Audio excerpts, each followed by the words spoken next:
आज जाहीर झालेल्या निकालानंतर शिंदेंवरचं गंडांतर टळलेलं आहे। मुख्यमंत्री एकनाथ शिंदे हे आता मुख्यमंत्रीपदी कायम असणार आहेत।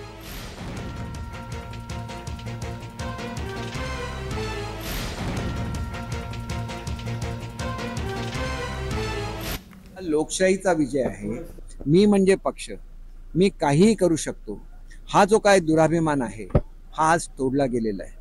पक्षामधले निर्णय हे कलेक्टिव्ह असायला लागतात, हे पुन्हा एकदा लोकशाहीमध्ये सिद्ध झालेलं आहे।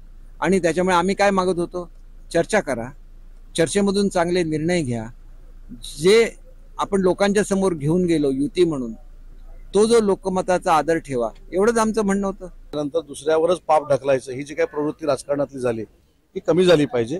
जो निर्णय झालाय तो मान्य केला पाहिजे। आता आमच्या बाजूने जो निकाल झालाय त्याबद्दल आम्ही अभिनंदन केलं, आमच्या बाजूने नाही झालं त्याच्याबद्दल आम्ही वकिलांची चर्चा करू, पुढे काय करायचं ते बघू। हे सिंपल, पण स्क्रिप्ट कोणाची असते, स्क्रिप्ट हे जर आम्ही बोललो नाही तर नेता आमच्यावर विश्वास दाखवणार नाही, आम्ही शिंदे साहेबांच्या संपर्कामध्ये आहेत असं साबित होईल। म्हणून या सगळ्या घोषणा असतात, त्याच्याकडे मला दुर्लक्ष करायचं।